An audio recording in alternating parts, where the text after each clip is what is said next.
Hello, Chapter 16, Lavender Blues. By Monday morning, the Colonel still hadn't called. "We have to do something," I told Miss Lana as we walked up the gravel path to the cafe. "I'll handle it, Mo," she said again. "You don't need to worry." She kept her voice easy, but I knew from the thinness of her smile that she was worried too.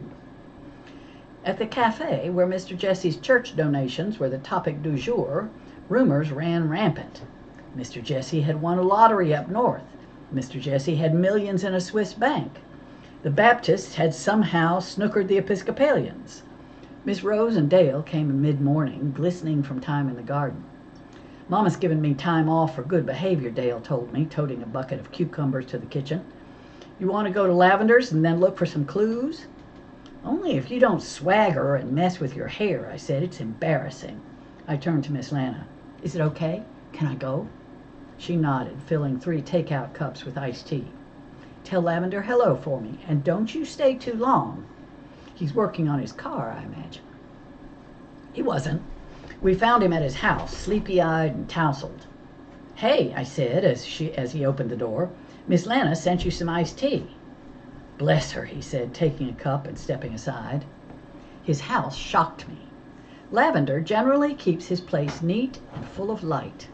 Today the rug lay heavy with dirt and socks slouched pigeon-toed by the kitchen door.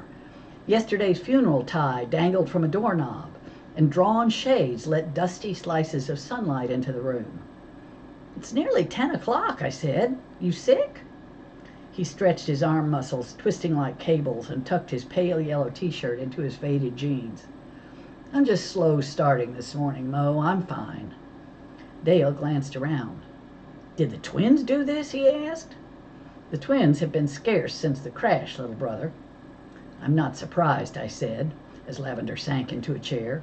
"Those girls are like crows. Probably saw something shinier on the other side of town." "Yeah," he said, "there's not much to a race car driver when he's walking." His smile didn't erase the lines beneath his eyes. "How's your life unfolding, Miss Lobo?" "Not so good," I admitted. "We ain't heard from the Colonel, and yesterday made 3 days. We got to do something. I just don't know what to do." He leaned forward. "What does Miss Lana say?" "She says not to worry, but I do. We could tell Star, I guess, but the Colonel don't like Star." "We could tell Deputy Marla," I said, scanning Lavender's face. "She's nice, and she likes me." He pushed his hair back. "That sounds like a good plan," he said. "It might be worth running by Miss Lana anyway." I relaxed. I like to have a plan. Lavender took a sip of his tea. "You sounded great yesterday, Dale," he said. Dale grinned. "Thanks. I was really proud of you. I bet Mama ungrounded you as a reward." "No," he sighed. "I'm still grounded. Just off for good behavior. I never been so sick of fixing things in my life." He looked around. "You ought to clean up in here." "He can't, Dale," I said. "He's depressed." Lavender snorted. "I am not." "Sure you are. This is classic. You ain't shaved, your car's wrecked, your love life's a disaster. Next, you'll maybe start eating out of control and have to get hoisted out of here with a crane." "Look at those fingernails," I added. "They're filthy." "Whoa," he said. "Cut me some slack. Sam and I were up till 2 o'clock this morning working on my car. I haven't had time for a manicure." He jumped up and scooped some dirty dishes from the floor. Lavender moves like a big blonde cat. "Those twins are idiots. Even depressed, Lavender is meltdown gorgeous." "Well, if you're working on your car, I guess that's a good sign." He headed for the kitchen. "Maybe," he said, letting the dishes clatter into the sink. "But the Sycamore 200 is just 2 weeks away. I already paid my entry fee, but it looks like I'll have to drop out. We just can't get the car together in time." Dale frowned. "But you and Sam are the best mechanics in the county." "It's not talent we're short of," he said. "It's money for parts.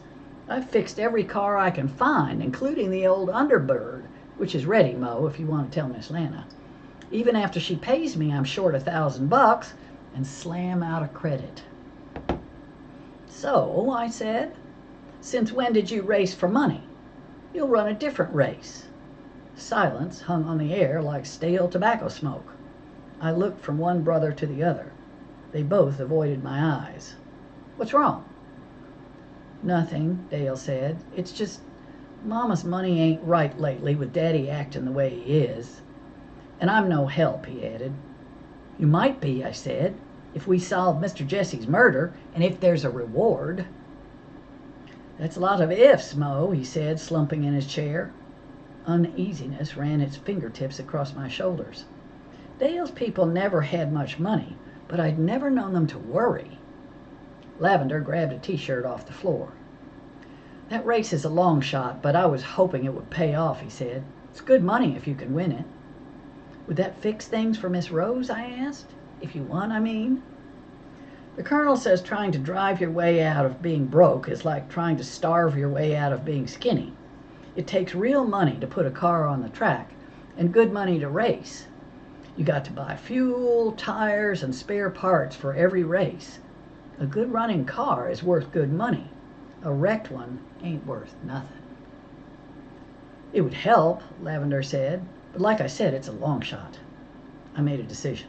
So, my entire life's a long shot. Dale, we'll come up with $1,000. We might as well, I said as his mouth fell open. We can't do much detective work with you grounded and with plainclothes Phil following us. Us? Raise $1,000? He gasped. How? Good question.